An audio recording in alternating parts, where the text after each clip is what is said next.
Hello, my little chicken nuggets. Welcome to the Thriving in Love podcast. I'm your host, Sana Akand. I am the founder of Union, and I also host incredible dinner parties and retreats for conscious humans to gather, to connect, to authentically relate, to regulate our nervous systems, and to connect human to human, soul to soul. So many of us are stuck in really real issues and problems. And the consciousness and personal development space always says, like, you hold the key to your own suffering. Just think differently. Just respond differently. And what I was sold was that because I'm a brown woman, I have less opportunities in this world. And I just have to accept that. And thank God, like God, thank you for aligning me with a man who was the glitch to my matrix. And by matrix, what I mean is my programming, my conditioning, my way of being, my belief systems that I picked up from other places and other people and other things like religion and culture and patriarchy and capitalism and feminism and spirituality and modern growth and evolution and personal growth and development, and came home to my personal truth. I'm going to spend the rest of my life unraveling and evolving and growing and becoming, because it's not a destination that we're trying to get to. And it's not an outcome that we are waiting on. So today, on this gorgeous day where I have the apartment to myself, I've got my matcha, I've got my cookie, I really want to talk about manifesting with shadow work, because I experienced something last night that felt really, really big. I was dancing solo here in my living room. I moved all the furniture and I was in flow. I was out on the terrace. I was looking at the stars. I was stargazing. I was doing my breath work. I was doing my tarot. I was connecting. I was communing. I was really in my spiritual practice. Something I teach my clients is 1 hour a week to just be in your spiritual practice. Especially as women, it is so important and it is so crucial to have a space that is just yours. Virginia Woolf talks about it all the time, a room of your own, a room of her own. I went viral for having my own apartment to myself while being a happily married woman. This isn't just like theory for me. This is lived. I have lived through the journey of isolation alchemized into deeper belonging. And I've built an entire business around it, making multiple offerings to meet people where they're at. And last night in my practice, I moved through something that I've been grieving for a really long time. It's so much more comfortable to be like, I moved through it. I did it. I got to the other side. I'm healed. I'm good. Nothing's bothering me. High vibe. Let's go. And pussy power my way through, as feminism would want me to. Hustle my way through, like capitalism would want me to. As rush my way through, as I would want me to. My ego. Because in the past, every time I doubled down on faith and took a leap of faith. I mean, what do you think a leap of faith is? It's a leap of faith that something and someone or some way, you're gonna be fine on the other side. Because you are. Whether some mysterious energy, force, creation, God, figure will catch you and support you and pour into you and give, which they will. And then there's going to be some leaps where you've got you. You've got you. And how empowering is that? So the next time you're sitting there with anxiety, with your head cut off, wondering, oh my gosh, I'm home alone. Oh my gosh, loneliness is creeping in. Like last night, I felt truly lonely. And I haven't felt lonely in a really long time because I'm like, oh, I'm self-sourced. I got me. I don't need any man. And then my man got me. And then I was like in this cocoon of love again. Knowing this time that if I am attached to the point where the idea of his death sends me into a spiral or gets me dysregulated, I'm not being in my sovereign power. So manifesting through shadow work, loneliness came up in my shadow work. It makes sense that loneliness came up in my shadow work. I had just this incredibly big experience with my family. And I'm not going to talk about it too much because I do respect people's personal autonomy. And even if I haven't in the past, and maybe I've made some mistakes, and I'll take accountability where I have to, but what I won't do is letting anyone take away my voice. And this podcast has given me my voice. Oh!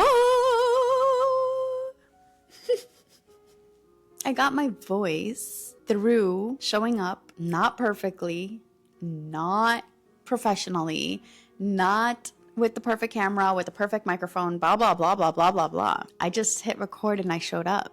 Eventually, over time, I built all this, got the microphone, got the camera, set up my area. Like if you've been members in my Substack community, you know it's been extremely hard for me to find podcast recording space. So of course, I manifested my husband's trip to LA so that I could be alone, so that I could record. But then loneliness came up. And yesterday was my highest income day of my career. It's all happening at the same time, all the time, at the same time.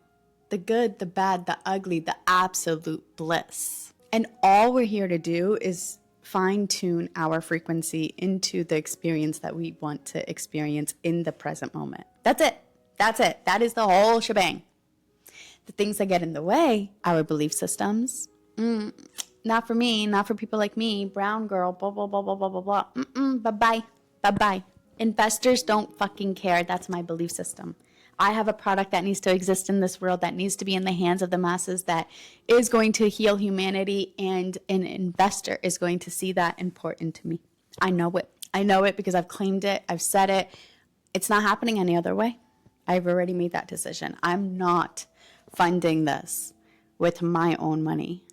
I have funded so many businesses with my own money. I have poured and poured and poured into communities. I have gathered humans and made nothing from it financially.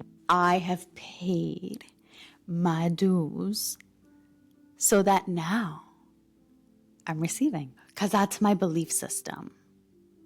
And yes, maybe somewhere in that I can shift that, I can evolve it, I can grow outside of it, and I would love to. Who wants to like give, and then receive, right? That's exhausting.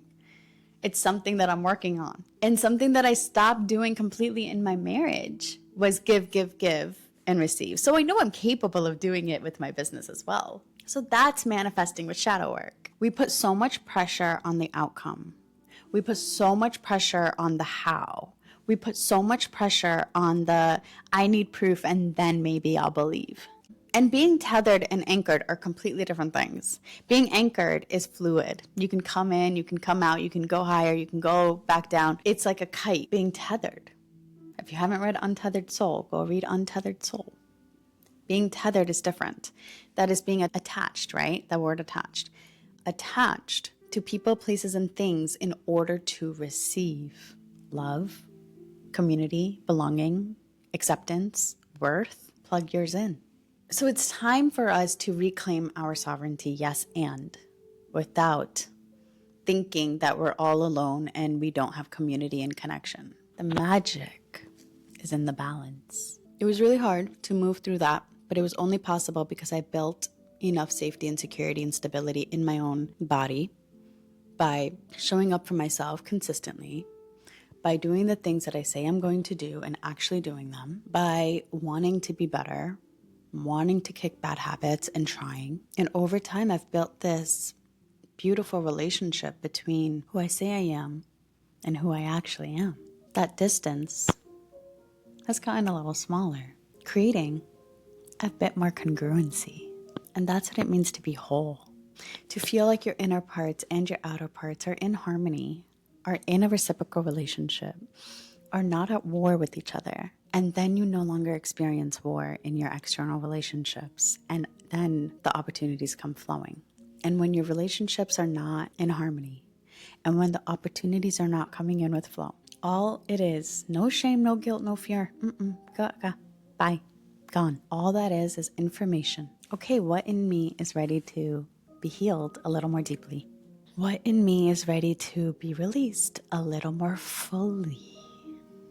And how can I stop sabotaging what actually wants to move through me? And that's what it means to surrender the ego, right? In that moment. The ego wants to fight, it wants to control, it wants to attach, it wants to really, really control, manipulate. The soul wants to experience.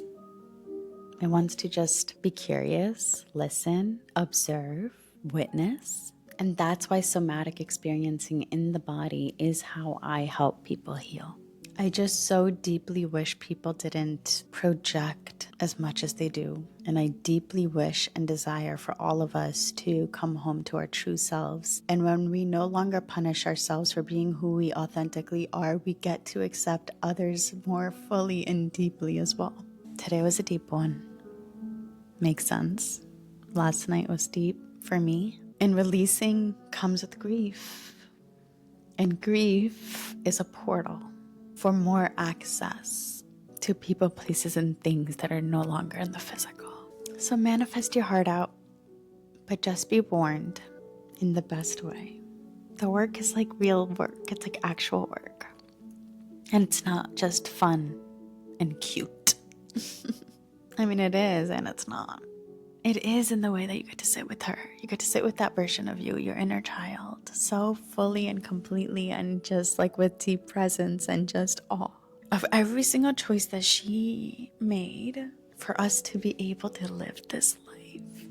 And if your life sucks right now, I know. It's hard to sit with your inner child and talk to her and be like, girl, we made it through. It's fine. But if in your heart you can find that one place that she needs this version of you, start there. Start there. And see what happens and see where it goes. And then let me know and come into my comments and tell me about your transformation story and tell me about your alchemy and tell me about all the things that you're feeling and moving and alchemizing and becoming a little witch. And come to my retreats. Come to my dinner parties if you're single and you are ready to meet your match and start the real work and the real journey of building something fucking incredible with someone else. It's easy to do it on your own.